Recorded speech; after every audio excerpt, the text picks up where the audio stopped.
questions for Chicago public schools after a child with special needs was left in a band room instead of being put on a bus. Suzanne Le Mignot was listening to the children's parents, their concerns, and Suzanne, this is happening while classroom assistants are being cut because of the budget.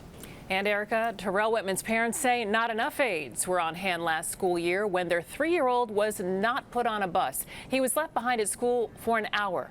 Not one time, but twice. Terrell Whitman is a 4-year-old boy with lots of energy. Terrell has autism and is nonverbal. He has a smile that brightens the room, seriously. His parents are Sheila Vaughn and Darnell Whitman.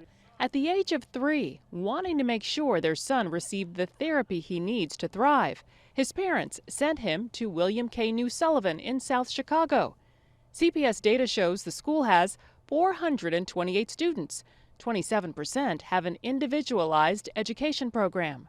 New Sullivan also has a preschool Accelerate Gold rating, meaning the school has a high-quality early learning program that meets or exceeds standards. Vaughn and Whitman say their son attended New Sullivan for just 4 months before they removed him from the school. We're totally afraid to send him back to New Sullivan.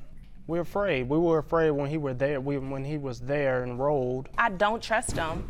I don't believe that my child will be safe if he was in their possession. They've not only left him once, but they left him twice. Vaughn says Terrell was left twice in the school band room and not placed on the bus after school to go to therapy. It was just scary. We didn't know where he was. The nonverbal child's IEP calls for him to be supervised, which would mean having a person take him from classrooms and to the bus. Terrell's parents say they repeatedly asked for their son to have a special education classroom assistant, but were told he'd have to be moved to a lower-level special education class to make that happen. We're trying to push him to the next level, not take him back down.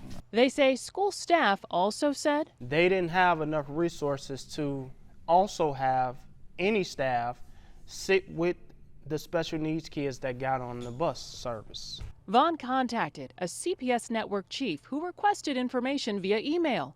She sent it on April 5th. And I never got a follow-up. The newly released 2026 proposed budget in the area of special education staffing calls for 103 more teachers, 216 fewer classroom assistants, and 400 support roles could be added.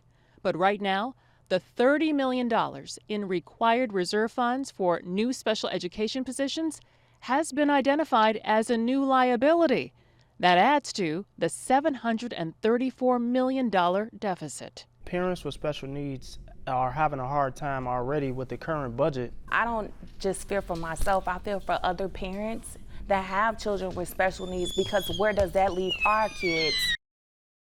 Well, CPS didn't comment specifically on Terrell's incidents, but gave us a statement saying student safety is a high priority. They promised to thoroughly investigate all credible information and to review and strengthen policies and procedures to ensure student safety.